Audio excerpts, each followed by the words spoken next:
Hey, what are you guys all laughing at? Gosh, you all act like you ain't never seen a blue moon before.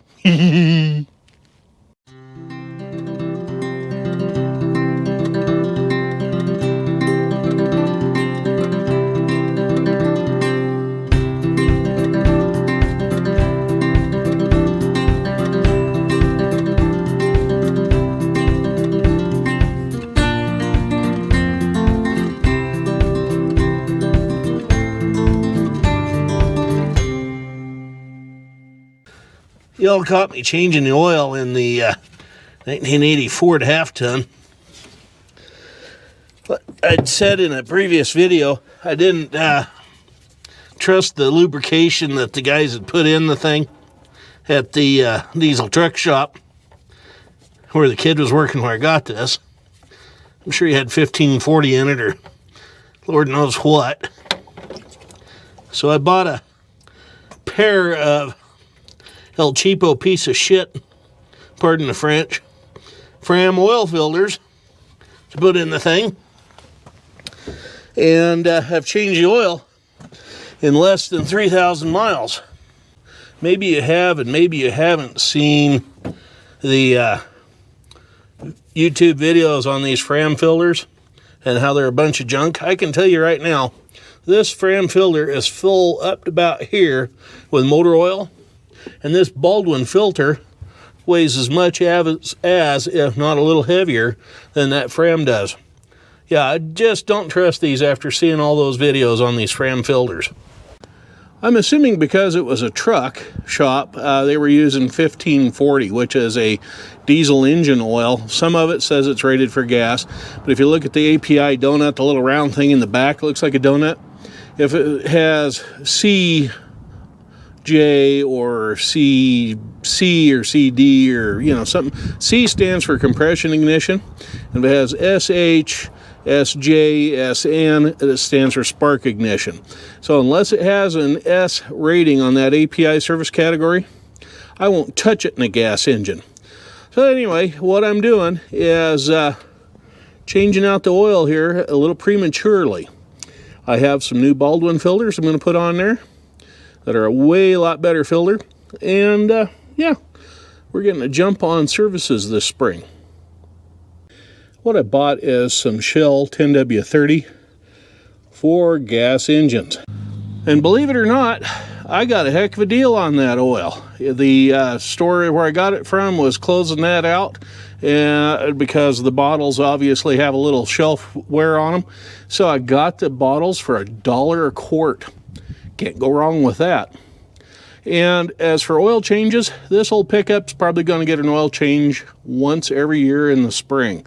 I'm not going to put a lot of miles on it and that sort of thing unless I end up driving cross country with it. But yeah, just around the farm and back and forth here and there around the area, yeah, I'm going to change the oil in it once a year. So that's why we're putting a real good Baldwin filters on it and some top quality motor oil. Okay, now we're going to take her for a test drive. The oil pressure is better than it has been, even with cold oil. So we're going to see what it's like when we get her warmed up, which shouldn't take too long. Well, now that I got a few miles on the old girl and she's warmed up to normal operating temperature, oil pressure is still higher than it was. So I attribute that to a much better or higher quality oil filter. Anyway, we're going to run uptown here, finish this little test out drive, going to Subway to get something to eat tonight. Then we're going to go over to the local auto parts store and see what else we can pick up for this thing. Get it? Pick up? I stopped in here at the new auto parts store in beautiful downtown Kimberly and picked up a new part that I was needing. Unfortunately, the one I wanted, they didn't have, and it was going to be a special order. This little fill cap right here goes on the valve cover. It's the oil fill plus a PCV type valve set up in it. There's a hose attaches here and runs around to the air filter. I was looking to replace this because, one, the gasket is gone out of the bottom of it, and two, you can't tell probably, but there's no media up inside of there. Underneath this piece, which is part of the clamp, should be some nylon mesh or something up in there that'll keep the oil from getting into this thing. I even stopped by the local Ford dealership in town where my friend Victoria's husband Herbie works. He didn't even have any. They're at the parts department there. Apparently it's an obsolete part. So, yeah, we're on to buying a new one. Seeing how that other part is now obsolete, I got this nice shiny zinc plated stamped, or whoever made it, replacement cap. It's a little taller. It still screws in the same. It came with a rubber gasket down here, and I had to buy a new elbow on the top of it to hook up the hose to it. All in all, that was $8.50. Well, they had one new sexy looking brake pedal, clutch pedal, whatever. It fits them both. So I'm going to have to wait a while to get another one for that side. Yeah, then we'll match. But yeah, that looks a lot better than that plain steel did. You know I like to have a good time and make some jokes about things. Well, I thought I'd take the time to write some puns. One of the pun I was going to write is about wind. But sadly, so far, it's just a rough draft. I was even considering getting the Super M out and doing an oil service and change on it until I realized there's this almost 2-foot high ridge of ice and snow behind the thing. Yeah, there's a couple places like right in through there and over there. That's actually higher than the drawbar. It doesn't look like it, but this area right here and down there, that is higher than the drawbar on the back end of the tractor. So I think we'll leave that one alone for a while.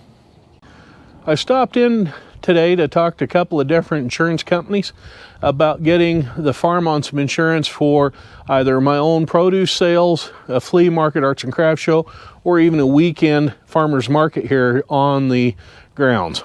Both of them indicated that they thought it was possible. One of them is doing something kind of similar for another customer, so they think it can be done.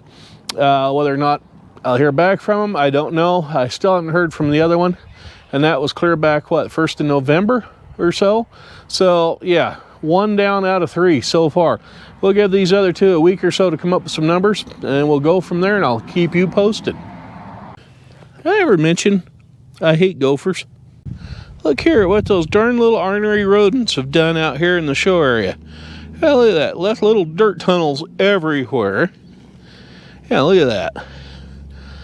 Yeah, rotten little buggers. And I don't know if you can see it, pardon my shadow, but this area right here is all tore up across here, full of a bunch of little divots and holes, so I'm sure gophers or something's been in it. And then looky here. Those deadgum gophers are working right there in that where that pipe has been laid to go from over there at the hydrant there to that one right there.